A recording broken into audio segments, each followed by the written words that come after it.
Today is Wednesday, December 4th, 2019, 113th anniversary of the only fraternity that matters, Alpha Phi Alpha Fraternity Incorporated.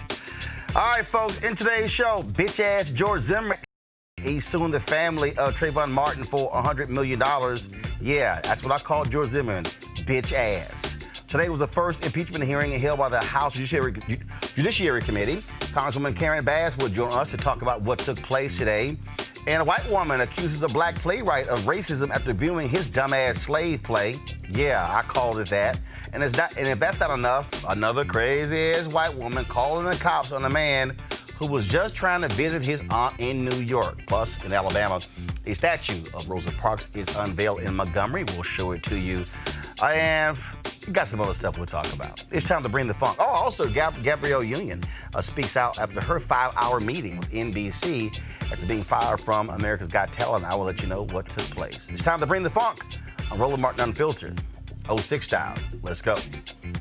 He's got it. Whatever the miss, he's on it. Whatever it is, he's got the scoop, the fact, the fine. And when it breaks, he's right on time and it's rolling. Best believe he's knowing.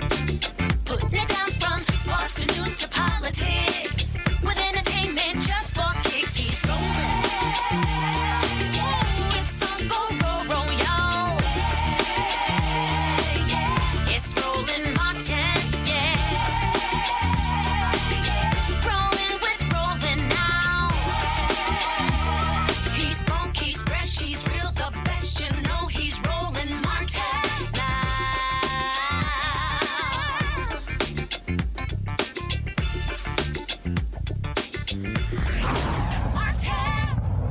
All right, folks, our top story, bitch-ass George Zimmerman. Every time I talk about him, that's what I will call him, a man who needs to go straight to hell. Of course, he was acquitted in the shooting death of Trayvon Martin in 2012. He now is suing the family of Trayvon Martin, Florida prosecutors, and others involved in the case he claims rested on false evidence. Yeah, $100 million. Reach out to attorney Ben Crump for an interview, but they're not doing any media right now. He did have released this statement. I have every confidence that this unfounded and reckless lawsuit will be revealed for what it is, another failed attempt to defend the indefensible and a shameless attempt to profit off the lives and grief of others. This plaintiff continues to display a callous disregard for everyone but himself, re-victimizing individuals whose lives were shattered by his own misguided actions. He would have us believe that he is the innocent victim of a deep conspiracy, despite the complete lack of any credible evidence to support his outlandish claims. This tale defies all logic, and it's time to close the door on those baseless imaginings. Joining me right now is Amisha Cross, political commentator and Democratic strategist. Also, Robert Patillo, civil rights attorney, and Kelly Bethea, communications strategist. Robert, I'll go to you as a lawyer. What this punk ass trying to do? What he's doing is promoting a new documentary. There's a new documentary film from right-wing media called The Trayvon Hoax. They scheduled this lawsuit to be filed on the same day they were supposed to premiere in Florida, in the same county where the film was set to premiere. So this was just meant to drum up publicity for that. It's a completely frivolous suit. He names Ben Crump as a defendant, the Martin family, the prosecutor, the state's attorneys. Right through the suit in the car over here. There is no legal or factual grounds for it. What I'm hoping is that the Martin family and everybody involved will countersue him on this for damages, for attorney's fees. He hasn't gotten the message yet that he's not above the law. He's gotten away with so many things. He believes that he can do whatever he wants, whenever he wants to. And there's always going to be a strong subset of white supremacists and conservative conspiracy theorists who will be there to financially support him. I believe he sold the gun that he killed Trayvon Martin with at auction. He has gone on book tours, book signings, speaking engagements to people who completely support these sorts of extremists. And because of that, that just feeds into this with this new documentary, The Trayvon Hoax, that he has us talking about, which is his entire goal, to drum up publicity for it. Oh, yeah, we're going to talk about his punk ass. Amisha, his attorney said that he faces daily threats and suffers from PTSD. Good. I don't give a damn. Absolutely. I mean, and we also have to look into Larry Klayman, who's a very interesting political figure and attorney in and of himself. He chased after, the Clinton impeachment. He was the attorney. He's going through a lot with the Trump administration now. He's a close friend of theirs. He is somebody who likes to chase conspiracy theories. He's also somebody who's known to support white supremacists and others who have committed these types of crimes before. I think that in this case, you see a George Zimmerman who obviously has no remorse for anything he did. I don't think that time will ever come for him. On top of that, he continues to make himself or pretend like he's a victim, and he's in want for money at this point. So he's trying to do whatever he can to sell the last vestige that he possibly can get to make sure that he remains viable over the next 10, 15 years. Kelly, obviously, it's a trash-ass lawsuit. He's a trash attorney. He's trash. And to file this against, again, not only the lawyer, but the family of Trayvon Martin shows how pathetic of an individual he is. It's absolutely pathetic. And it's just, I can only imagine what his Trayvon Martin's mother is going through at this time. My understanding is that she's running for office. County commissioner. Yeah, in Miami-Dade County. And this is the last thing she needs, especially from Zimmerman himself. Like my colleagues have just said, this is the same man who, basically admitted to killing her son, but just by way of racism in Florida was acquitted. And then to top it off, the selling of the gun, the documentary, and the list goes on. And he was even, he was arrested again for something completely unrelated. Again, the charges just didn't stick. And it's just something that is just so infuriating to me. And I can only imagine what Martin's mother is going through. Because if there's one thing that Zimmerman has, it's the caucasity to pull something like this off. It's disgusting. Consistently proven. I mean, this is a guy who, after Trayvon, he went out and he has charges of beating women. Mm-hmm. At the end of the day, he has never really faced any type of true criminality, like being incarcerated at all for any of these things. Nothing. And it's a very interesting system that allows for this person to continually abuse the system and yet seem to somehow reap benefits. Mm-hmm. Well, that's what he is. He is a shameful and pathetic individual, but we all knew that anyway. And so that's what's going on. So great comment there from Ben Crump. Folks, go to my iPad, please. As Kelly mentioned, Sabrina Fulton, she is running for county commissioner.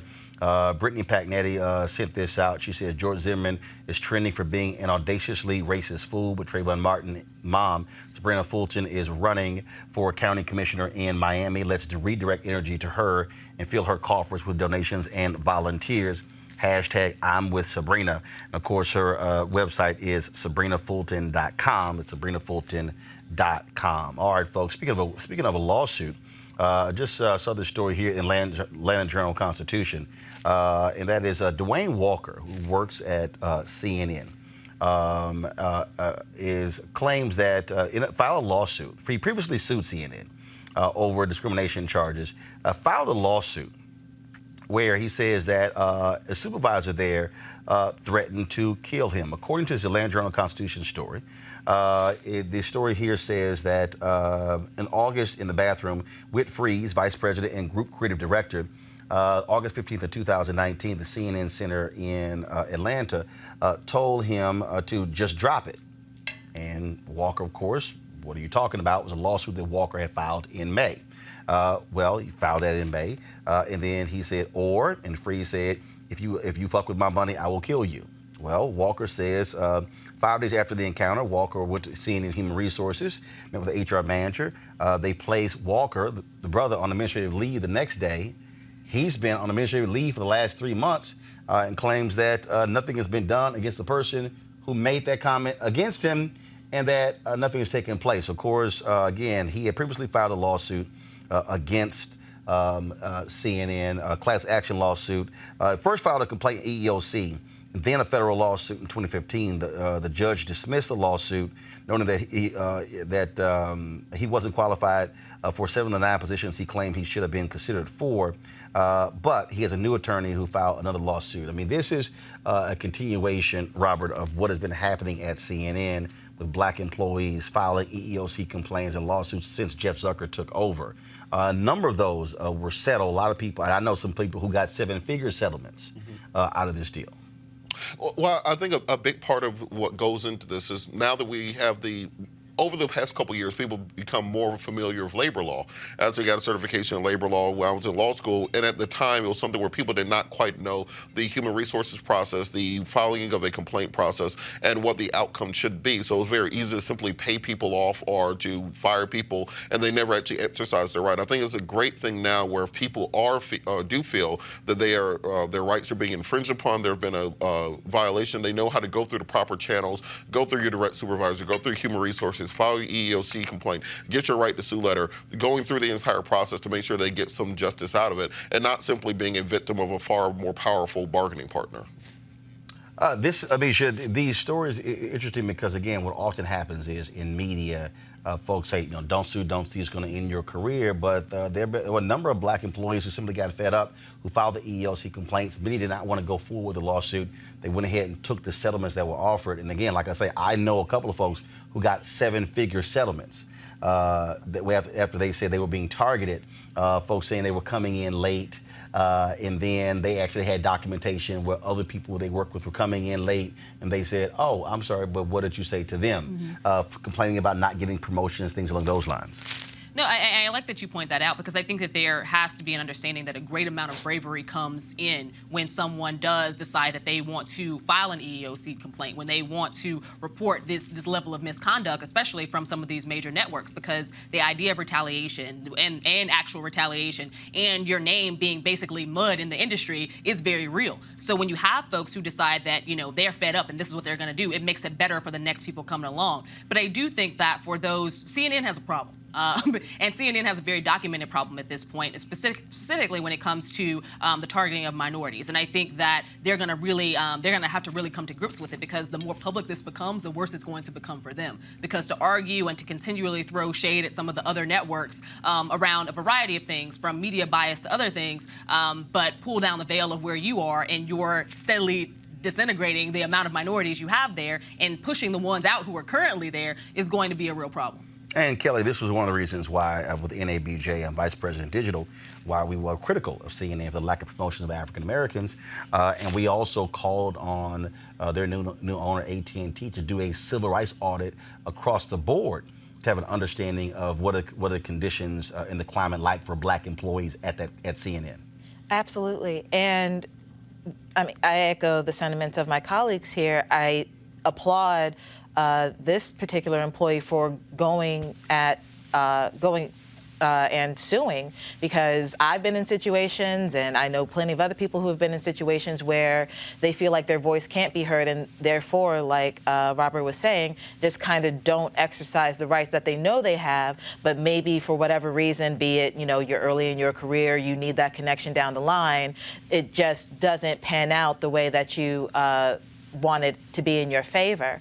And like Amisha was saying earlier, CNN just has an incredibly racially biased problem there. They have virtually no anchors in prime time that are people of color, with the exception of Don Lemon and maybe one other. No, that's it. That's it? So, again, proving my point that in terms of the demographics who are watching CNN are not reflective of who is actually in the anchor seat, and that needs to change. And the fact that this man was threatened, his life was threatened in the workplace, and this is still the kind of message that CNN is sending out to not only the person head of who's the complainant in this situation, but also the rest of the employees who are actually watching this unfold while they are employed. That sends a message to the entire organization that is not employee friendly, which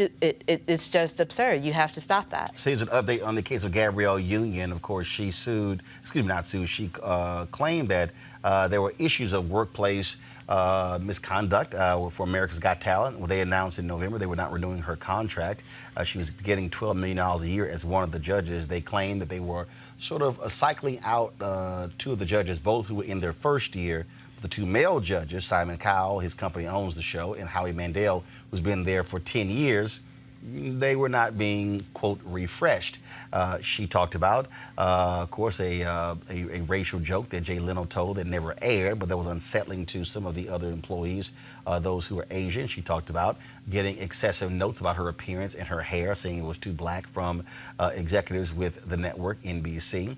Well, about 2 hours ago, Gabrielle, she sent out this tweet because she and her attorneys had a meeting today with lawyers and executives from NBC, Fremantle, as well as Simon Cowell's company, Psycho. Go to my iPad, please. This is her tweet. She says, "We had a lengthy 5-hour and what I thought to be productive meeting yesterday. I was able to, again, express my unfiltered truth. I led with transparency and my desire and hope for real change." What I found to be interesting here, Amisha, is that in the statements from NBC and the statements from Fremantle, they said, "We look forward to hearing from her complaints," as if she never said anything before. Mm-hmm. Now, that raises a serious question, because if she had previously said things before and it did not go up the chain of command, that's a company problem. Exactly. And again, kudos to you for pointing it out, because by all intents and purposes and all the comments that she's made, it seems as though she had reached out about these issues previously on multiple occasions. She reached out when they first commented on her hairstyles, because they said that she changed it too much. It was too ethnic for their audience, code too black.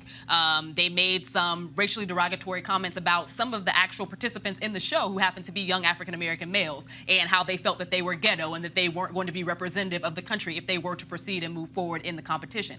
I think that what Gabby was trying to do was not only showcase and be who she is, but also to fight for minorities that she felt were discriminated against. And she made those comments very clear to leadership. Now, where they went beyond those conversations she initially had, that's up for debate. But I do think that she definitely made those, and she made that clear even in the announcements. But beyond that, I think one of the bigger issues that NBC has is that this isn't the first time somebody has stepped forward and had a conversation about how they treat people of color, specifically women, and how this show in particular, America's Got Talent, has treated women, because they have a habit of cycling out the women within 6 months to a year. They've consistently done that, and the women who come in tend to be whiter and they tend to be younger than the woman who they just cycled out. So there's a pattern of what's going on here, and typically they get rid of them without even giving them a real reason as to why they're being cycled out. In fact, Kelly, Sharon Osbourne, one of the previous judges, blasted it as being a boys' club, saying that she found it grossly unfair that she was made to fly commercial, but then when Howie Mandel came, they gave him a plane to fly back and forth. Howard Stern, he even said that Simon Cowell runs this show as a boys' club, and blasted that in essence defending Gabrielle Union. But that's not something that is new news, especially for people who were, privy to what was going on in the first place. One of the first articles I read about this situation talked about the insiders at America's Got Talent and how they also confirmed Gabrielle Union's accounts of what was happening specifically with Jay Leno and his commentary regarding Asians, her hair critique, and they tried to disguise it as continuity issues, and that's ridiculous as well, because how many white women have been in and out of that host seat whose hair has changed, hair color has changed, probably eye color too, everything has changed in the span of one episode for some of these women. So again, the hypocrisy is there, and it is documented. But what Amisha was saying earlier about NBC having an issue, it brings to light what I remember of Tamron Hall and what was happening with her contracts, and how, she was basically being prepped to sit in the anchor seat for the Today Show, and then for whatever reason, she just wasn't there and was replaced with Megyn Kelly. Well, no, she wasn't the Today Show. It was the fourth. It was the third hour. Or the fourth hour, one of those hours. One of them. And then when they signed Megyn Kelly, and that hour was hosted by her and Al Roker, was doing very well in the ratings. They wanted to bring in Megyn Kelly, and the ratings for that hour went down. And now Megyn Kelly is no more. So my point being is just, again, I'm just echoing what my colleagues are saying at this point, but there's just a huge problem and a disconnect when it comes to minority entrepreneurs and anchors and reporters and those in the media with these big organizations, and it just needs to come to an end. Robert, I want to come back to you again from a legal standpoint. So again, when I see this statement, and then when I see a statement from NBC and Fremantle that we look forward to hearing more about the issues Gabrielle Union had. Okay, if you're a company lawyer, you probably are saying, what the hell? Because to release a statement saying we look forward to hearing these things it implies this is the first that we've heard about it, which means that if this is the first that you've heard about it, and all of a sudden she gets booted for the show, a so-called refresh, somebody might be having to write the check for the remaining 2 years she was on the contract and fork over $24 million. Exactly. And just on the employment law side of it, understand that when you make a complaint, when you're going through what's called the interactive process, that's where HR representatives from the company need to sit down with you to accommodate and try to resolve any employment issues you have. So if her hair is an issue, then you negotiate, you mediate that out. You don't just wait until you're ready to terminate her and say, well, this is the issue, this is why we terminated you, because of the hair issue, because of continuity, because of a refresh or whatever else.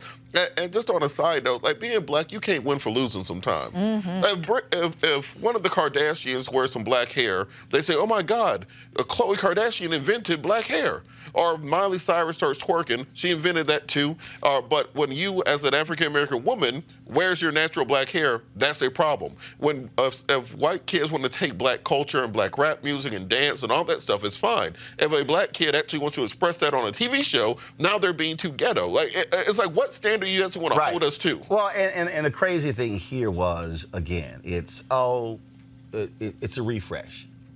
They were in their first year. Exactly.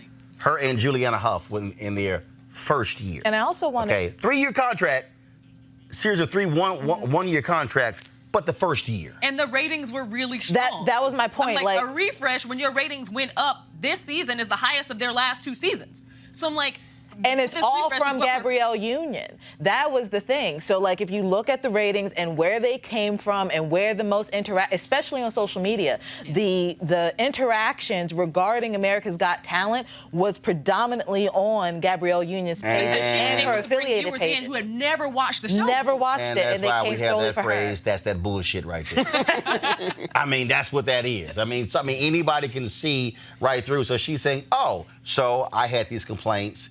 Now, all of a sudden, my contract doesn't get renewed. Oh, and what you have here is, of course, Simon Cowell being the 800-pound elephant. And what you have is him being, quote, the big star, his company owning the show, production deal with NBC, previously had the X Factor, was on American Idol, and so they made tons of money, so nobody wants to run afoul of him. Somebody's gonna be writing a check. But Simon Cowell was even known for these things on those shows. Take American Idol, for instance. But it was tolerated. Every black person on the show. But it was tolerated. I also wonder whether Julianne Hough was also terminated to make it look like it wasn't a race issue, and then, so that both of them are out. She came out with a comment, oh no, everything was fine with me because she has something coming up on NBC. On NBC. There you go. So, yeah, I think y'all gonna be writing a check. And more than likely, if I'm Gabrielle Union, I'm like, don't just have me a check to go away. Put me back on the show. I need both. No. I'm saying, but see, how this thing always works is, okay, fine, we'll cut a check for you to go away. No. Write a check and put me back on the show. In fact, you were paying me 12. Why don't you go ahead and double that to 20 or 24 a year? We'll see what happens. All right, folks, got to go to a break. When we come back, we're going to talk about weed, reparations in Illinois. I'll explain on Roland Martin Unfiltered. You want to check out Roland Martin Unfiltered? YouTube.com/Roland S. Martin. Subscribe to our YouTube channel. There's only one daily digital show out here that keeps it black and keep it real. It's Roland Martin Unfiltered. See that name right there? Roland Martin Unfiltered. Like, share, and subscribe to our YouTube channel. That's youtube.com/Roland S. Martin. And don't forget to turn on your notifications so when we go live, you'll know it. All right, folks, as the marijuana momentum continues, the folks at marijuanastock.org have already reached more than half of their funding goal for the hemp CBD investment. That's right. If you want to take advantage of this great opportunity, You need to do it now because it won't last much longer. Now, if you don't know, I'm talking about the hemp plant, the good cousin to marijuana, with a much higher concentration of CBD, which means hemp gives you all the medical benefits of marijuana without getting you high. Some of y'all like, damn, I want the high part. Also, if you don't know, hemp farming is now legal in the United States, creating one of the largest commodities worldwide. It's an investment opportunity that you could participate in, and the folks at 420 Real Estate want to help you. Their business model is real simple. They buy land that supports hemp CBD grow operations and leases it to licensed, high-paying tenants. That's right, they are hemp CBD landlords. And you can get in on the action. As hemp continues to change the economic landscape, 420 Real Estate is allowing you to chase the American dream. Now, what you can do is you can invest in their crowdfunding campaign for as little as $200. That's right, $200 up to $10,000. Now, you got to do it now before the fund closes. To invest, go to marijuanastock.org. That's marijuanastock.org. Get in the game and get in the game now. All right, speaking of marijuana, folks, so I came across this story that I thought was really interesting, where lawmakers in Evanston, Illinois, a small town outside of Chicago, have launched a $10 million reparations program for local African Americans, funded by profits from legalized pot.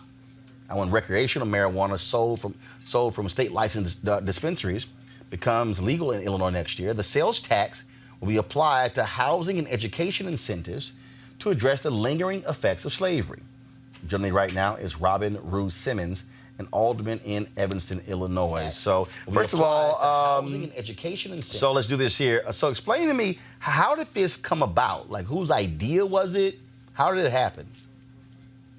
No way. So, all right. So here's this. So we have an issue. Let's do this here. We have an issue with your audio. So I want my audio folks to go ahead and get that straight. So we're not getting the feedback with your audio. Y'all let me know when it is fixed, please. And so, but we'll go my panel before I go back to the alderman here. Interesting idea. I would have to see exactly how it's laid out, because I like the idea of reappropriating the funds for the low-income community. I don't know if you call it reparations Right. in particular. And secondarily, I would like to see what are going to be the minority set-asides for those state licenses, because more so than giving me an apartment, give me one of those dispensaries. Give me access to that money. Well, in Chicago, when they were actually seeing who was going to get those, virtually no black people were in the room. So that's my question. And that's one of the issues. One of the issues that I've raised in this show is that, okay, who was most impacted by these marijuana laws? African Americans. And my deal needs to be, in fact, in some states, black caucuses are holding up. I'm doing so in Georgia right now. Legalizing marijuana, saying, no, we ain't voting on nothing unless we guarantee that black folks have, to your point, a set aside there. Let me show. So we'll say the Black Caucus in Chicago at both the city level and the state level are fighting very hard to make sure that there is availability and that black people are a part of the marijuana market. But it's after it passed. That's your true. Power is when before it gets passed. That's the problem. The law is in New York State. The reason it is not passed in New York State, because the Black and the Puerto Rican caucus said this bill ain't moving until we get this thing resolved. What happened in Maryland? They passed it, and then were complaining after the fact because only one black dispensary, and folks were saying, hey, what about us? You gotta. No, I agree. You gotta use the power before the strategy was wrong. Before. Right. But I will say that even looking at Evanston in what they're doing right now, I agree with Kelly here. I would not call that reparations, but it makes for a very strong media talking point. But they are trying to give back to a certain extent. That's not even happening in Chicago, and it's not happening in a lot of other places. To Robert's point, the real buy-in is going to be black people having these dispensaries, black people having a stake in this business. And I think that we're still a long way in many states and localities that are passing marijuana legislation to seeing that actually happen. So yes, we're going to see a little bit of gimmies here, there, but we're not really seeing what really matters. All right, let me go to Alderwoman Simmons. So first of all, explain what's the plan, how this thing come about? Well, it came about because our disparities were in line with the nation in terms of our income gap, achievement gap, health disparities. I serve and was born and raised in a neighborhood that has 13-year less life expectancy, $46,000 less household income. And we have done a lot in our community in the way of equity and inclusion. We have a chief equity officer. We have other initiatives that have been very important, but it had not been enough to bridge the gap. And as I was working towards a local reparation, the same time the Illinois state was passing the cannabis legislation, and in that there was a commitment to social equity in the licensing, and I thought that I considered that a nudge to carry that same commitment into the tax revenue. I understand the barriers that are going to be before the minority community in accessing the licenses. I'm hoping that those barriers are reduced. But in the meantime, the revenue is coming, the tax is real. We approved a 3% city tax, and we've set aside 100% of those funds to $10 million to start a local reparation fund. I agree, $10 million is not enough, but it certainly, in our city of 74,000, moves us past ceremony and apology and starts to give us some money to repair some of the damages done.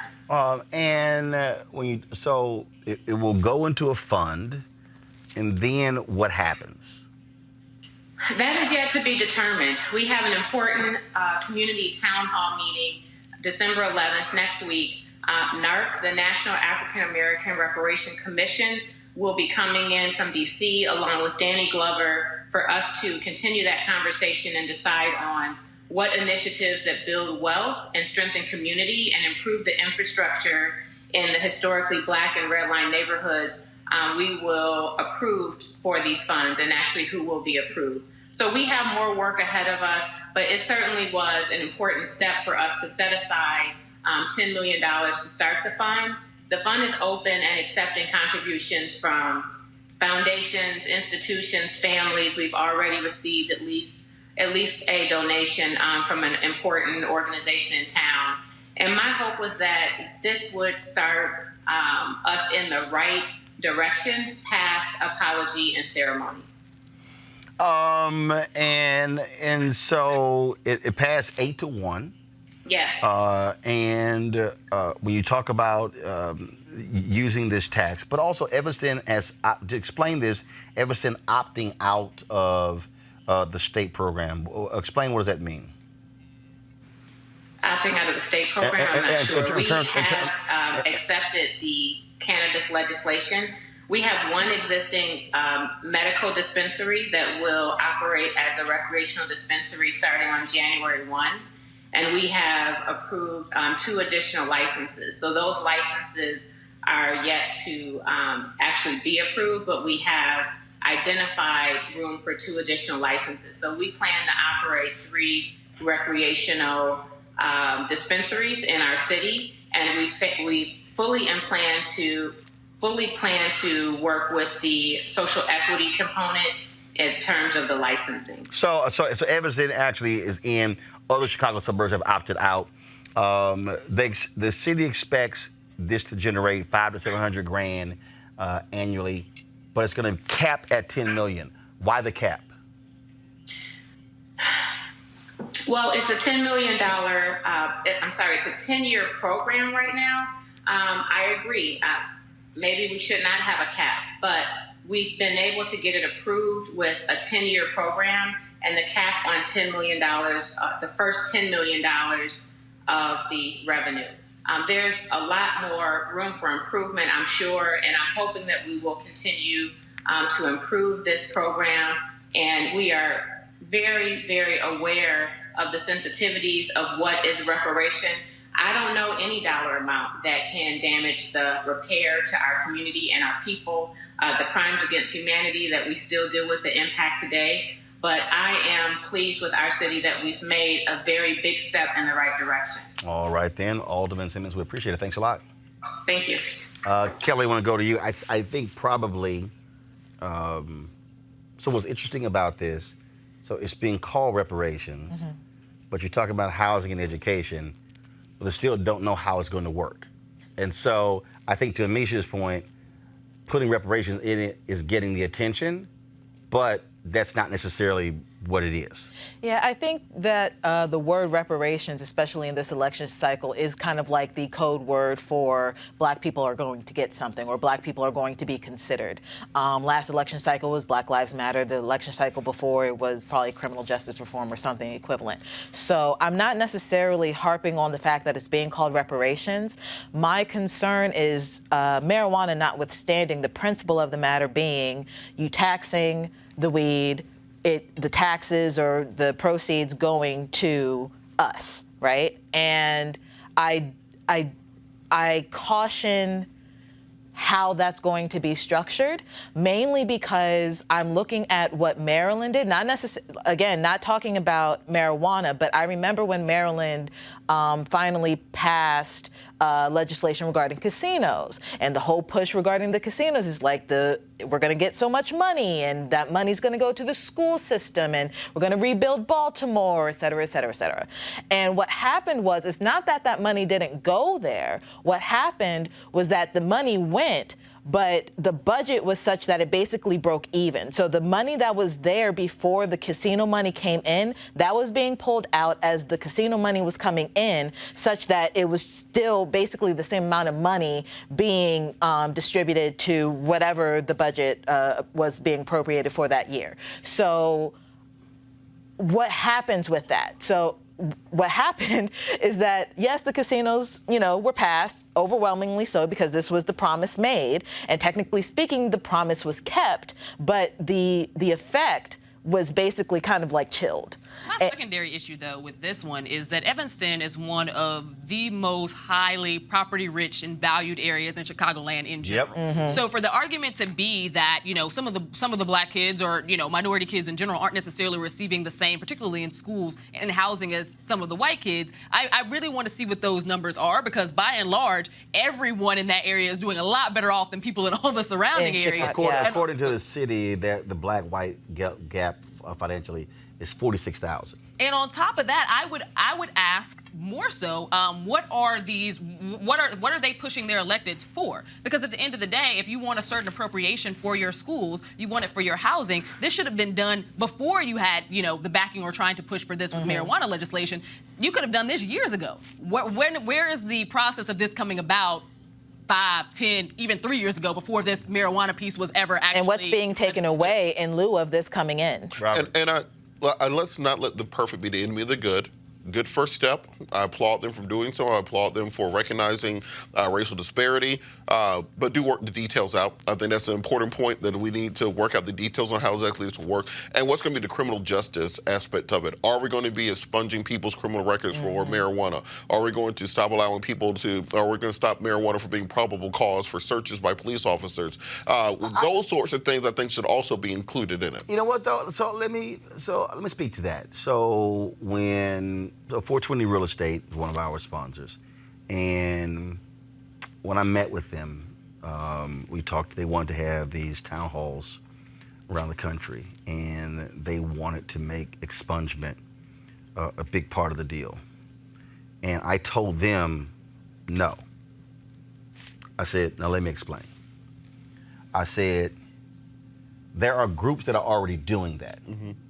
I said, let those groups keep doing that. Somebody else has to talk about the money. Because let me explain.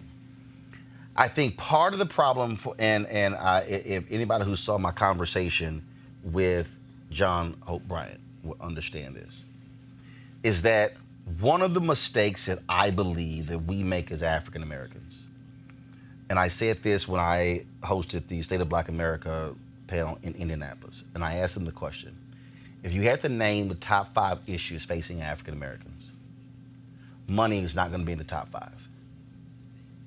We're going to say mass incarceration, criminal justice. We're going to say police brutality. We're going to say health disparities. We're going to say education, but not money. And I said somebody has to be focused on the money.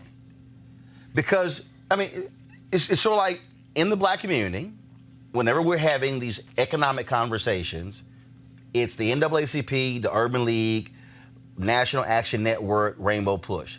Not a single one of them have run a business. I said, if you're going to talk about how do you build wealth, talk to folks who do that, not folks who don't. If civil rights is your lane, that's your primary lane, focus on your primary lane. But the reality is that the money folks focus on this. So I would say in this initiative, these are city officials saying, how can we take proceeds from a tax and apply it to areas they've already mentioned, education and housing. Those two issues, that's their lane. Now, because the expungement part, the city can't do anything about that. That's a Cook County issue. That's a state issue. And so I just want, as we're moving forward, I want us to separate the two. I think we got to have clear and direct discussions. No, we here talk about money. The licenses, dispensaries, the contracts, the land, that's the money part. Over here, the expungement part, that's another part. And I think they're intertwined, but they still should be separated. If the expungement folks do what they do, and the money people do what they do, because what happens is the expungement part becomes the most important thing, and the money piece gets left aside. And then after we done the expungement, it's like, well, hell, how we gonna make some money?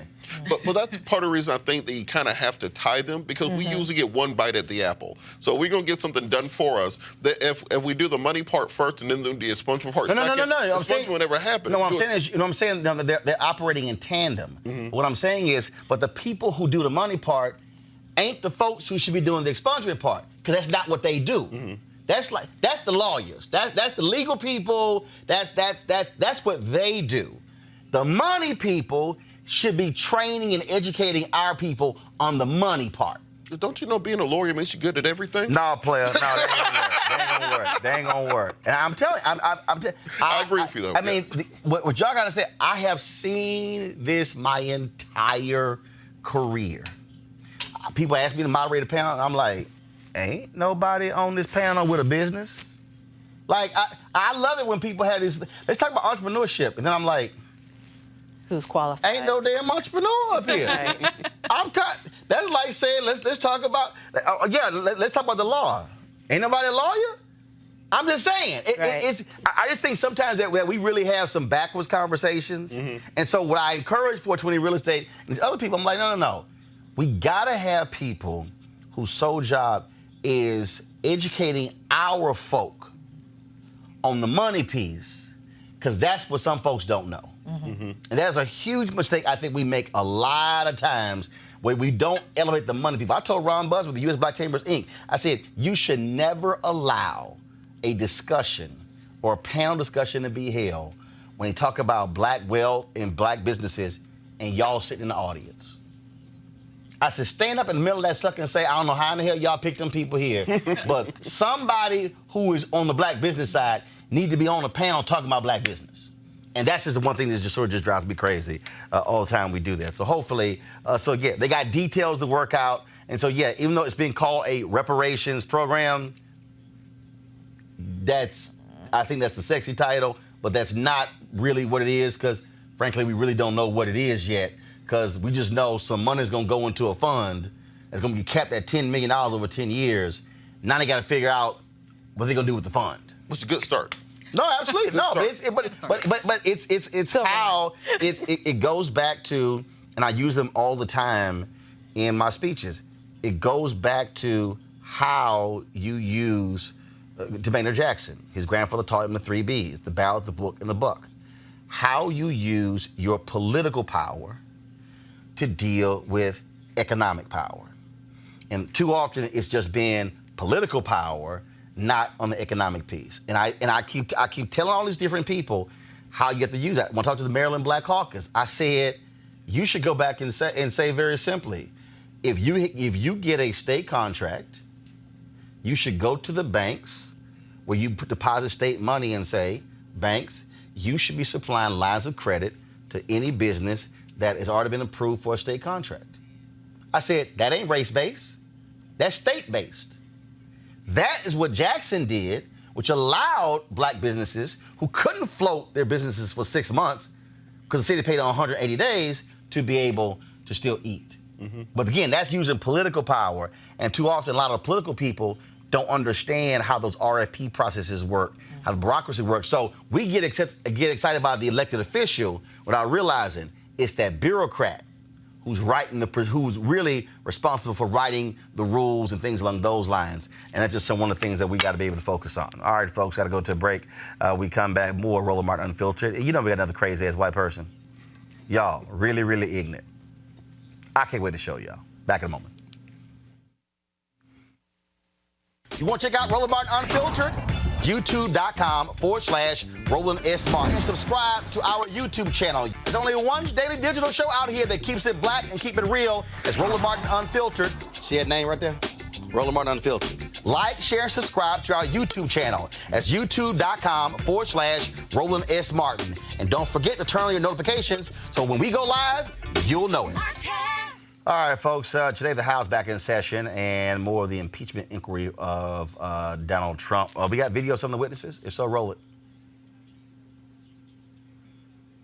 We don't have video?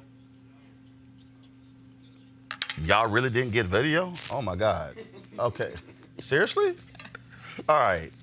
That's crazy. I'm going to play some video in a second. One thing that they really pissed me off, these media people really pissed me off. They have media people come on television and say, oh, she was dry, or this is really boring. Politico actually sent out a tweet. My girl Soledad blasted them. They made some kind of point is, were anything today be clippable? So essentially, is anything going to be said today that can go viral? Amisha, this is the Constitution. This is abuse of power by a person sitting in the Oval Office. These media people are acting like this is Love and Hip Hop. 100%, Roland. I think that part of this is because obviously they are trying to, they're in a ratings battle.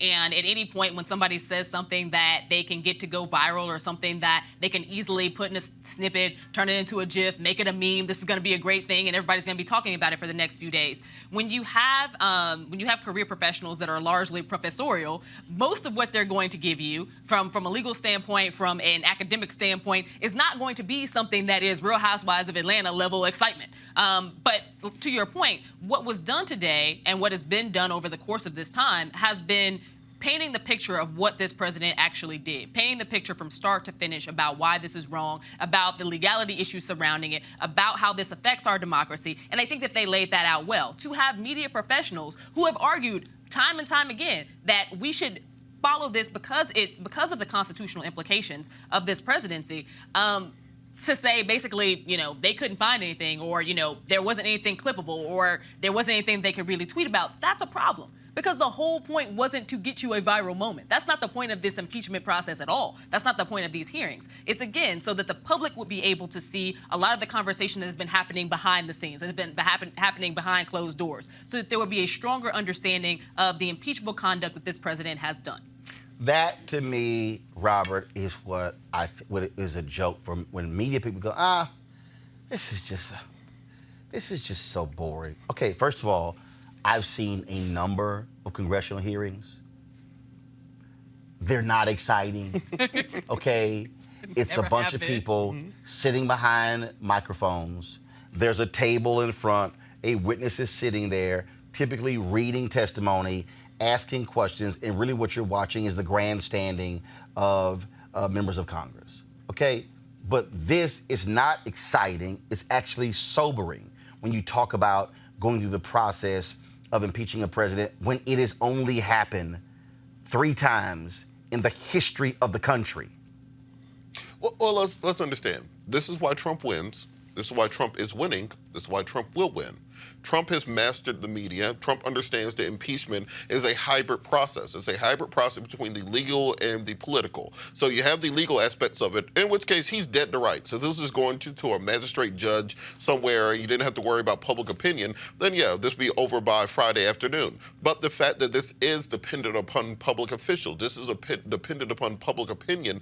Trump, if you notice, his defenders are not defending the legal aspects of it. They're not arguing that he didn't make the phone call. They're not arguing arguing he did not request the assistance from Zelensky. They're not even arguing that he didn't break the law. They're saying, but does it matter? And the best way to fight that is to throw enough spaghetti up, throw out enough chaff, throw out enough flack that people can't concentrate on the actual issue, and you wait for the holiday season to hit, people stop paying attention to it, and then you can move on to the next subject and say this is all part of the witch hunt, all part of the hoax. This is what Trump does so well, and Democrats haven't figured out how to combat it yet. But the thing here, Kelly, is one, if you fall for the okie doke, where you chase that rabbit down that hole, that's exactly what happens.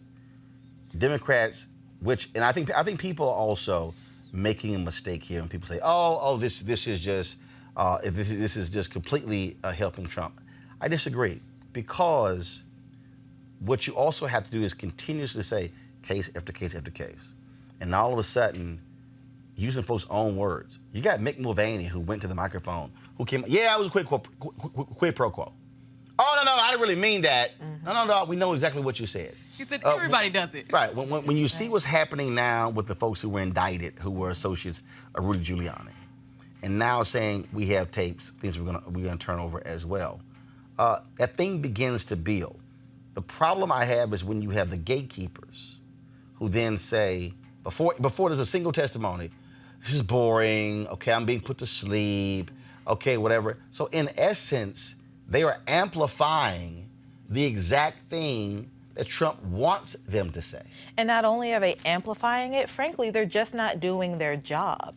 Not nearly as effectively as they could be. Because if you're talking about a soundbite or something that's not exciting, well, one, exciting is relative. Because when I was watching the hearings, I wasn't necessarily, wowed, but I was fascinated, because this was the first time in the 2 months that they've been doing these hearings and testimony and all these things that we actually have a map as to exactly why we are in this process right now. You have 4 professors who, by the way, the Republican witness for this committee, I can't remember his name, but he's from Jonathan Turley.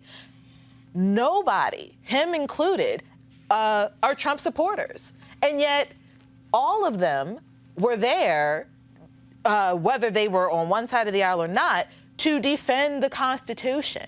And why this inquiry was in place. They broke it down. But Kelly, let's just be clear. On the Republican side, when Trump said, I can kill somebody on Fifth Avenue and my supporters won't care, the Republican Party essentially saying, you're absolutely right. And that's, there is nothing that they know. This man, hold on, I want Kelly to respond. There's nothing this man has done where they finally said, okay, you know what? That's enough. They are, the entire Republican Congress are afraid of a tweet.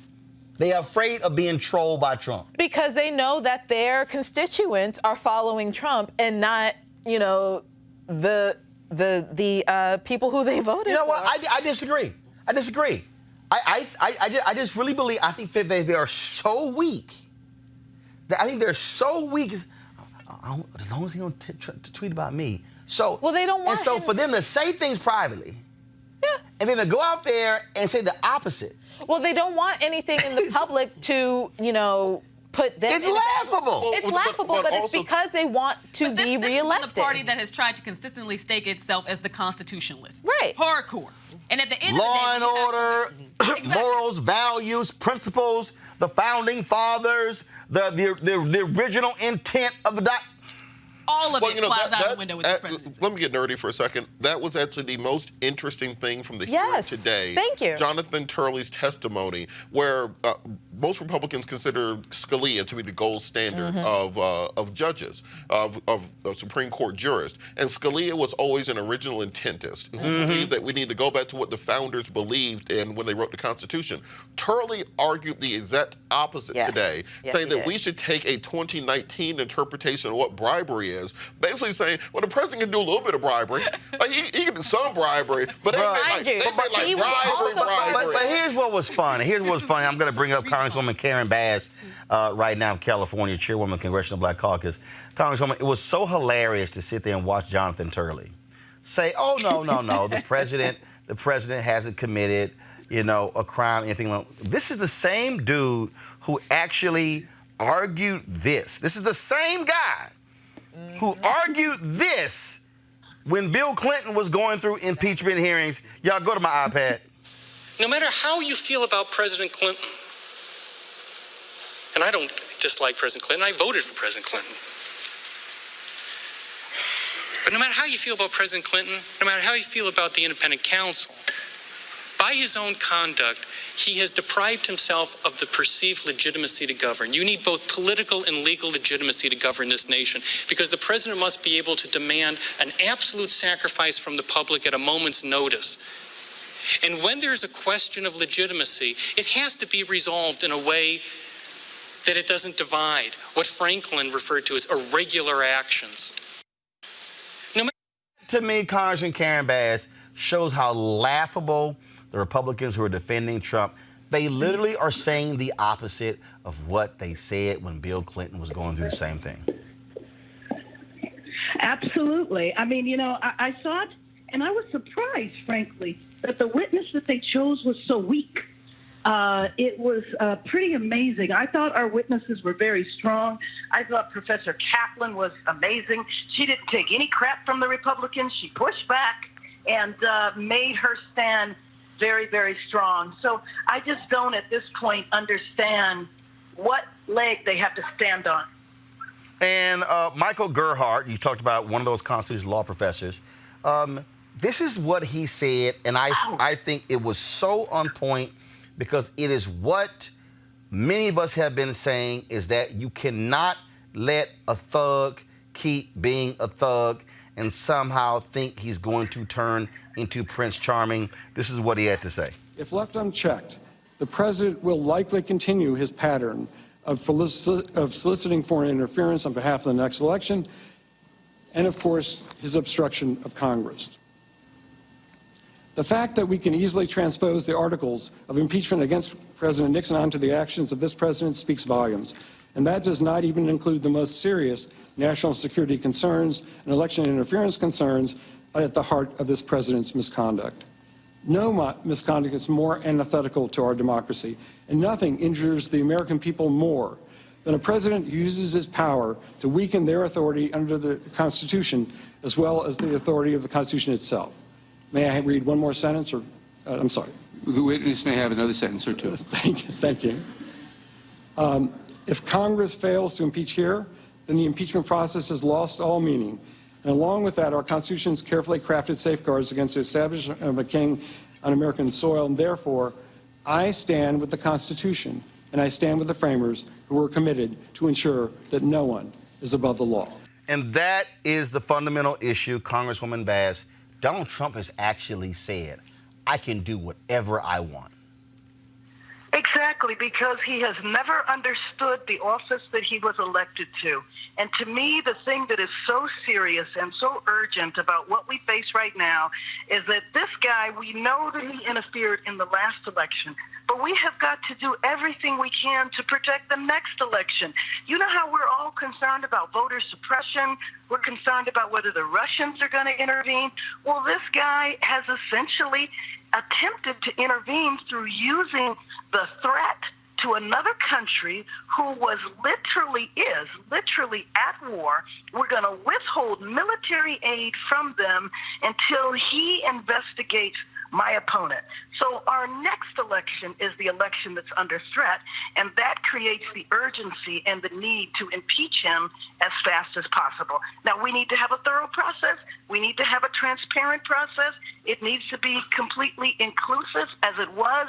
You saw the Republicans. They really didn't have a leg to stand on, which is why what they attempted to talk about was process. And you know very well, Roland, it doesn't matter what we do, they still object. So they didn't like the depositions. They wanted it to be open. They wanted us to take a vote. They wanted the transcripts, they've gotten all of that, and so they continue to argue process because they have no content. Congresswoman Karen Bass, we appreciate it. We'll be watching these hearings further. And unlike some of the folks in the media, I don't find them boring than those of us who actually cared about the government classes when we were in school, unlike some other folks. Thank you. I appreciate it. Thanks a bunch. One of the folks who also who has gotten a lot of attention is Professor Pamela Karlan. I do want to play a bit for you of what she had to say. And I thought probably out of all of them, she probably was the strongest. Absolutely. But also what jumped out again, for those who didn't pay attention, this woman who said, I've represented this committee under a Republican chair and a Democratic chair. She talked about Sensenbrenner from Wisconsin, who was sitting there on the dais. She also represented the committee when the late Congressman John Conyers was the chair of this committee.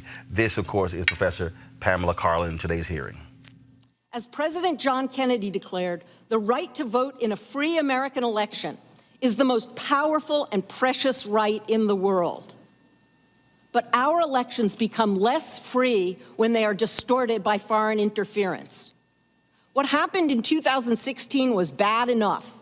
There is widespread agreement that Russian operatives intervened to manipulate our political process. But that distortion is magnified if a sitting president abuses the powers of his office actually to invite foreign intervention.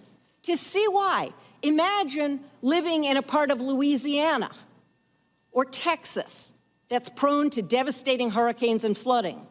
What would you think if you lived there and your governor asked for a meeting with the president to discuss getting disaster aid that Congress has provided for? What would you think if that president said, I would like you to do us a favor. I'll meet with you and I'll send the disaster relief once you brand my opponent a criminal? Wouldn't you know in your gut that such a president had abused his office, that he'd betrayed the national interest, and that he was trying to corrupt the electoral process? I believe that the evidentiary record shows wrongful acts on that scale here. It shows a president who delayed meeting a foreign leader and providing assistance that Congress and his own advisors agreed serves our national interest in promoting democracy and in limiting Russian aggression. Saying, Russia, if you're listening, you know, a president who cared about the Constitution would say, Russia, if you're listening, butt out of our elections. And it shows a president who did this to strong-arm a foreign leader into smearing one of the president's opponents in our ongoing election season. That's not politics as usual, at least not in the United States or not in any mature democracy. It is instead a cardinal reason why the Constitution contains an impeachment power. Put simply, a president should resist foreign interference in our elections, not demand it and not welcome it. If we are to keep faith with our Constitution and with our republic, President Trump must be held to account. Thank you. Here's the issue, Robert, that is very simple. If the Democrats do nothing, Donald Trump, well, I can keep doing whatever the hell I want. So the question then has to be, so what the hell do you do? Because he does, there are no boundaries for Donald Trump. There's no bottom. It's not like, okay, you know what? I think we've crossed the line. No, it doesn't exist for him. He believes in his mind, because he has actually said it. They've told me I can do whatever I want to do. I can't be criminally investigated. I can't be indicted. You can't interview me. Congress, we're going to ignore every subpoena you bring. I'm going to give blanket immunity to people who... He tried to give immunity to Corey Lewandowski, who did not even work in the administration. So if he is clearly saying, even when Congress needs to investigate, he goes, nah, forget that. He believes Congress has no authority to question anything that I do. The thing about Trump that you have to remember is he's a habitual line stepper. And liar. So wherever you lay the line at, he's going to push it further, and Democrats have not figured out how to push back against that. That even with the entire impeachment process, they haven't developed an elevator pitch. There's not a 10-second pitch that you can tell your barber where he understands exactly what this impeachment process is about. No, actually, they have. But that's what Trump is depending on. But they have done that. But that's why we haven't seen public opinion move. Public opinion has gone down for impeachment since the process has begun. See, here's why I think where public opinion is. The reality is, when they survey people, they're surveying Democrats and Republicans. The reality is, Republicans are operating in lockstep with Donald Trump. That's where they are. Their deal is, sorry, not going there. But let's also be mindful. This is the fourth time in history. In all four times, no president was convicted. Johnson was impeached. And that's also part of the other issue here, Misha. Let's just cut to the chase. It's a lot of dumbass Americans. Okay? No, because when we hear impeachment, people think, oh, he's going to get impeached and thrown out. No. Impeachment happens in the House. That's essentially an indictment. The trial happens in the Senate. That's the real deal. So part of the deal here is language. Can Donald Trump be impeached? Yes. Johnson was impeached. Bill Clinton was impeached. Nixon resigned before he got impeached. But will they get convicted and removed? That's the issue. And no president, the two times it happened before, were actually removed. Johnson was saved by one vote. I think that is a massive part of it, people not understanding how the impeachment process works, but which I would say is a failure in our education system in general. But the other part of it, I would argue, is that in this case, this is a national security and international affairs issue. Yes, it goes back to the fidelity of our elections, but you holding a basic carrot for Ukraine and agreeing that you're going to withhold funds to them when they're actively at war and people are dying every day. I think that for the American people, in a lot of these other previous impeachment inquiries and conversations, it was easier to wrap your head around. It was easy for people to wrap their head around Bill Clinton and a salacious sex tape. It is a lot more difficult for people to understand the breadth and why this is important when it comes to the constitutionality and that function, in addition to the fact that we have a president who literally was arguing to withhold funds to get what he wanted, to lead into an investigation, not actually even have an investigation happen, but to have President Zelensky of the Ukraine step on a podium with announce to CNN that he was going to have Biden investigated, by and large, just because he wanted to shrink his gains in the polls, period. And I think that the American public has to understand that. Does that go through the entirety of the impeachment hearings? Will people follow them? I have no... I don't think that Americans are going to watch every single bit of these impeachment hearings. I don't think anybody believes that. But I do hope that there is an understanding of the longevity and the brevity of what this president has done, and that if he gets away with it, there is no stopping him. Kelly, and I will say this here, and this is also what I think is at play here. And that is, when you talk about, so let's just be clear. So when the framers wrote this, they weren't talking about the four of us. Okay? They were talking about white people. Okay? So we wasn't even in the conversation. White men specifically. We were not in the conversation. And only white men. Right. But this is what I believe the framers thought. I believe they thought that, first of all, you look at how the House and the Senate were constructed. The House was called the People's Chamber. Of course, and the Senate was written to be the more esteemed body that actually had a brain and the crazy people in the House. That's pretty much how they wrote it. What I don't believe the expectation was that you would have individuals in one party who would truly put party over country. I believe that you had a situation where you had a belief that somebody would say, forget Democrat, Republican, Whig, whatever the parties were. You should be acting in a way, the way a president should act. What you have here, Kelly, are Republicans who are defending lies, who are defending stuff that they know it's false, who are sitting in this hearing waving, but the transcript, when it's not even a transcript. You're hearing people say, we don't have all the facts.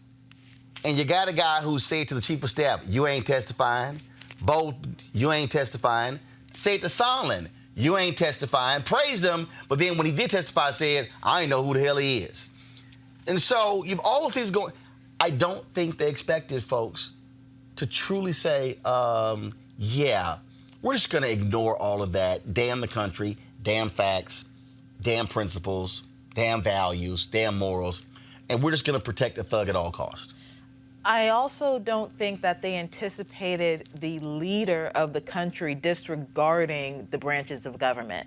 So completely disregard. Completely disregard. So the whole intent of the Constitution even coming into existence was to avoid a monarchy. They split up the power so that everything could be even and respected. That is key, because it can't be separated unless it's respected. So they expected the president to respect the other two branches of government. They expected the legislature to respect the other two branches of government, and so on and so forth. What's happening right now is that, frankly, nobody is respecting anybody. You have Republicans not even respecting the president, just in lockstep with him for fear of not being reelected by the base. You have Democrats who, like Robert was saying earlier, don't have a pitch regarding this impeachment process that could actually garner the American public together and actually give them an understanding as to not only why this is important, but why they should support it. Robert, I would love to see the next Democratic president say, y'all can kiss my ass. I'm going to do what Trump did. I just want to play back all of these comments. But people are playing back the comments from 1998 of Democrats saying the exact opposite thing during that impeachment hearing. This all moral relativism when it comes down to it. People to this day think Bill Clinton was impeached because he got oral sex in the White House. No. He did not. He got impeached because he lied to Congress. He committed a criminal act. The Constitution literally says high crimes or misdemeanors. They are setting a range. Hamilton lays it out in Federal 65, as in nobody is above the law in any way, shape, or form. That's and it is a political process. Yes, so all this criminal stuff. It's always a political process. But hold on.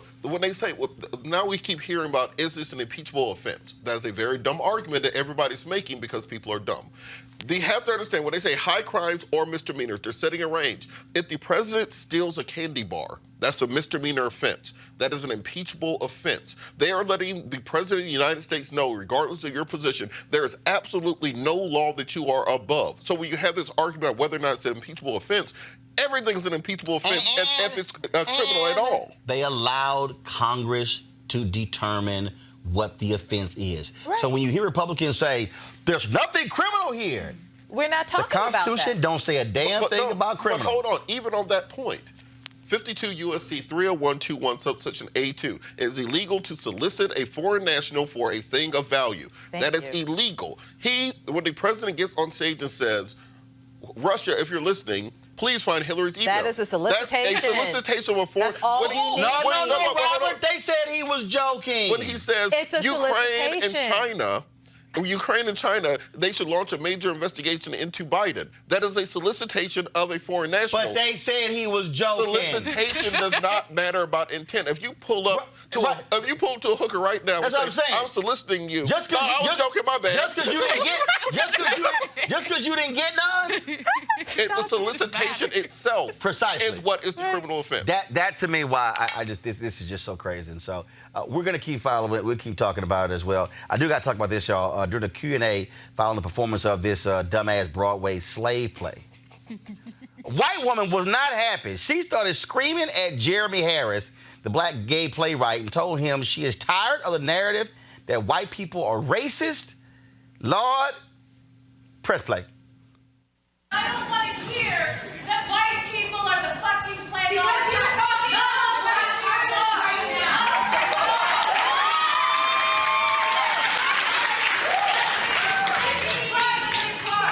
Rape, false arrest, fucking having children taken away and being told that as a single woman I'm not good enough to fucking raise them.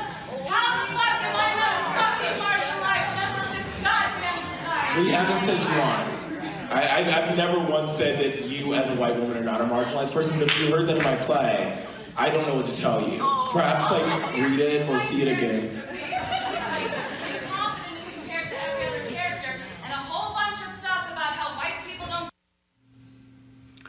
Of course, the play is about race, sex, power, relations, trauma, and interracial relationships. It follows 3 interracial couples undergoing antebellum sexual performance therapy because the black partners no longer feel sexual attraction to their white partners. One, it's a dumbass play I'll never go see. Yeah, the whole concept of this play is problematic in and of itself. When I was reading, just basically the theme. Come on, master. It's questionable. Come on, master. On its face, it's a problem. Black people should have a problem with it as well. But the fact that this woman in the audience internalized so much, started talking about her own personal experience, how her kids got taken away, this, that, and the other thing. She clearly went into that play with some issues. She need a cigarette. I blame y'all liberal people. She need a cigarette or she need a blunt? Go ahead, Robert. I blame y'all liberal people because y'all have convinced these other people that they get to be part of our club. Since y'all started doing this whole people of color, minorities, marginalized people. No, nice try. Nice try. All Hold that up. stuff, that's y'all. No. See, that's where you're wrong. That ain't liberal. That's white. No, let me be real clear. Because white conservatives, what happened with the whole issue of diversity? Oh, no. Diversity of thought. Diversity of where you part of the country you're from. Because they essentially just want to add white white conservatives play the game. So that ain't liberal or conservative. That's white. I bet you she voted for Hillary. But I'm telling you, a white conservative man will stand up in a company and say, well, do we have diversity of thought? I think we need to have. That was the crap the white boys at Google said. Well, we need to have diversity of thought at Google, the views of white conservatives. Man, Kelly gone. There's not much to say. Okay, we go to the next story then. It's dumb. No, but seriously, it's dumb. Well, don't, Kelly, let me help you out. You can't, Kelly, a rule of television, don't ever say on TV, ain't nothing else left to say. There isn't, though. That means you about to get skipped. You can't say there's nothing else left to say, and then you want to keep talking. What you gonna do? It's dumb. That's my comment. All right, y'all. Y'all know what time it is. No charcoal grills are allowed. I'm white. I got you, huh? Illegally selling water without a permit On my property. Whoa! Hey! You don't live here. I'm uncomfortable. I can't even look at it, y'all. This bullshit happened in New York. 240 East 4th Street. I'm not. In Manhattan. It's in the corner of 4th and B. And he will not leave the premises. He won't tell me who he's here for. And he's I'm on the second floor. It's on the second floor. Then tell me who it is. No. Pardon me? Why? Why should I tell you? Who are you? 240 East 4th Street. I'm going to visit my aunt. Yes, thank you. In Manhattan, the corner of Avenue B. All he has to do is tell me who his aunt is. Because No, I do not. You're no one. No. I live do here, not have sir. to tell you anything. She lives on the second floor? I doubt it. Yes. I doubt it. Okay. I doubt it. He's Step back, right on the sir. second floor. Step back. No. I know everyone in the building, Okay. sir. Step back. Okay. There's been a lot of theft. No, I'm not a thief. Pardon me? I haven't done think it's anything. Hispanic, but I'm not really sure. And he won't tell me what apartments he is. There's been thieves in this. I'm not a thief. He's wearing a hat with the ESPN hat on. He's wearing And with my glasses. 2 young kids. He's with his 2 young kids. Okay, Kelly, let's start here. He probably was filming. Remind y'all again, shoot this way so we can feel the whole screen, okay? All right, so he probably was shooting in his left hand, like this here. This is available to do this. Heifer move. I'm just. That does not improve the No. Then she would have yelled assault. Again, you ain't stopping me because your ass playing a bookman from Good Times, where you think you the apartment building fake, top flight security, and I'm trying to go see my aunt with my kids. I ain't stopping for you. You stop me. Who the hell you talking to? Literally, you don't even exist. We got these other videos where these white folks are stopping folks. I'm telling, girl, if anybody white stop me, I'm just letting y'all know there's not gonna be an 11-minute video of us conversing. That was 11 minutes? No. That was the short one. I'm talking. But the one we did the other day, where the white woman, the man was throwing trash out. Yeah. Oh, that was long. That went 11 minutes. Yeah. No. That went 10 minutes and 48 seconds too long. I just don't understand why people think it's expensive to mind your business. It is so free. It is free to mind your business. Like, I don't understand why that whole interaction even had to take place. You're not the owner of the building. You don't know every single person in the building. Obviously, you don't know this man's aunt. You know, he's with his children. I can only imagine how traumatized these children are. You know, I don't know how old or young they are, but like, he's with his family. To see another family member that's not related to this woman, obviously, why don't you just leave people alone? Robert, if somebody illegally detained me, can I have their ass arrested? You actually can indeed. Again, let's understand, he did the right thing by filming, but if you are on any network besides Sprint where you can make a phone call while also doing a video, he should have also called the police on her. Okay, first of all, stop. How you just gonna just throw some shade at Sprint? Well, hey, look. I mean, you asked them. How you just gonna throw some damn? That's you asked Sprint about it. But look, all right, go ahead. He should have called the police also on her, because at that point, where she's now detained an unknown black man for a period of time, thinking that she's going to play RoboCop to stop him. Dog. You don't know what this woman is capable of. Bruh. She could have injured him. She could have injured the children. She could have had pepper spray. Who knows what? So he should have also called the police officer and charged her falsely detaining him. Do y'all have a video of the white woman who physically kept the sister from leaving her own building? Let me know if y'all got it. We were gonna run it tomorrow. Yeah, let's just remember. I mean, I'm talking about this woman physically. The sister's like, help her move. Police work for both of us. We all pay taxes, so you have just every right that she has to call the cops on you. You have the right to call the cops on her. Make sure the thing is, when Cleo was here, you do not see an abundance of videos of black folks just detaining white folks left and right. Ever. And I'm like, at the end of the day, if you're not somebody who literally is employed by that building, you know, like when you have the person who sits at the booth, buzzes people in, whatever, that person has the right to ask you a question. Right. As a regular resident who is just standing there blocking the door, absolutely not. That man didn't have to tell her a darn thing. He has his 2 small kids with him. There's absolutely no reason why she thought he was going to be a threat. She saw a black man and she decided she was going to call the cops. At the end of the day, we see this happen way too often, where someone makes up into their head that this is some type of threat just because of the color of your skin, and now all of a sudden they try to make this into a criminal situation. And he had a lot more calm than I would have had in that situation. But they find these people in like places that have a lot of black people there. It's not like you are a fly in some milk where it's just unheard so how of. you know everybody in the building? That's what I'm saying. Like I don't know. You said this was in New York. I have lived in apartment complexes. I ain't know everybody on the floor. I don't know who my neighbor is. Also, she definitely voted for Hillary too. Y'all liberal friends. Those of y'all white women, y'all be all in the marches with them, wearing the little hats, all that stuff. I did not wear that hat. Those are y'all friends. So how you know she voted for Hillary? I bet we find her. I bet you. I'll put money on it. First of all, it ain't hard. It's 50-50, Robert. I'm just saying. That's the Or she could have voted for Jill Stein, which means she voted for Trump. She could be a Jill Stein voter, but I'm putting my money on Hillary. That she looks like the type, activist mom type.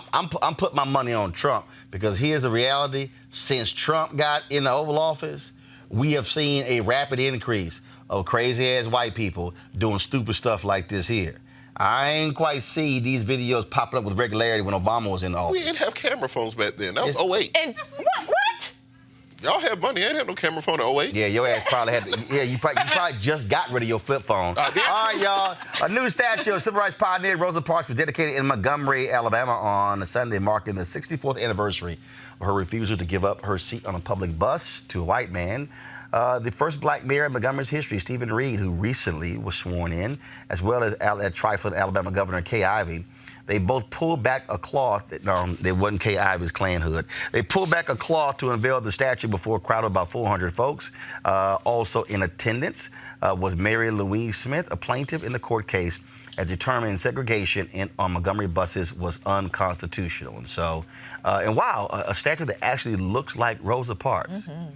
I've seen some king statues, and I'm like, who the hell is that? Yeah. And so, thank goodness we have that statue. And so, next time I go to Montgomery, I'll be sure to drop by. I always make it a point when I go to cities to go see the black monuments. When y'all go through Union Station, who stops at the A. Philip Randolph statue? Not now one of y'all. Okay. You fake Negroes. Y'all didn't realize it was there, huh? I'm gonna be honest, I did. I had no idea. Okay, let me help you fake Negroes out. So, across from Starbucks, first of all, it used to be right next to Starbucks. But right across from Starbucks, you will see the statue of A. Philip Randolph. Oh, of course, yeah.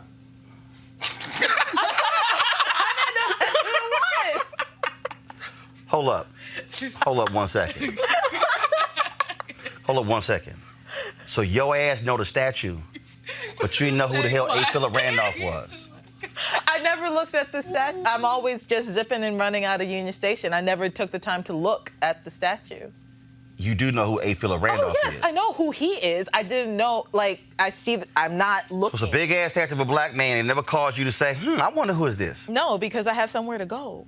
I'm not just standing in Union Station. I'm sorry. You ain't got to even stand in Union Station. You could walk by and look at the big-ass letters and say, oh, A. Philip Randolph statue. That's not how my mind works. I have some place to be. I'm going to that So when place. you're going through the Atlanta airport, any one of y'all, do y'all stop at the placard there that has the bronze of Maynard Jackson on the wall? I've seen it, yeah. Oh, so y'all, at least y'all, cool, y'all acknowledge that one. I mean, it's Atlanta, so I expect. No, I'm just checking. Okay. If y'all ever go through the Austin airport, I've never been to Austin. There's a bronze statue there of Barbara Jordan. I think you should give us a scavenger hunt. That would be cool. Come on, Roland. Give us like 20 black monuments around the country. I am about. Whoever catches them all, like First of all, Pokemon. when you go to Birmingham, outside the Civil Rights Institute, there's a Fred Shuttlesworth statue there. Okay. I've never been there. Okay. All right. Y'all been to Ole Miss where there's a James Meredith? I ain't going nowhere near Ole Miss. They got a rebel flag flying, so. Good. Aren't you from backwoods, Georgia? Yes, but look, I go to Jackson. I know Mississippi ain't talking. If y'all go to Shreveport, Louisiana, the Southern University, they have an African Art Museum there. They've got a Harriet Tubman monument there. Nope. Do you Negroes even have passports? Yes. That's what's funny. I mean, just haven't first of all, been and to I'm these talking places about the 48 connected states. Yes. Yeah. I know. I need y'all to support Roland Martin Unfiltered. Join our Bring the Funk fan club. I'm gonna need y'all to give because I'm gonna have to pay to bring in some new panelists. I'm gonna have to go find some real black people. Okay, all right then. So please go to RolandMartinUnfiltered.com, join our Bring the Funk fan club, support what we do. Also, shout out to all my brothers of Alpha Phi Alpha Fraternity Incorporated today, the 113th anniversary.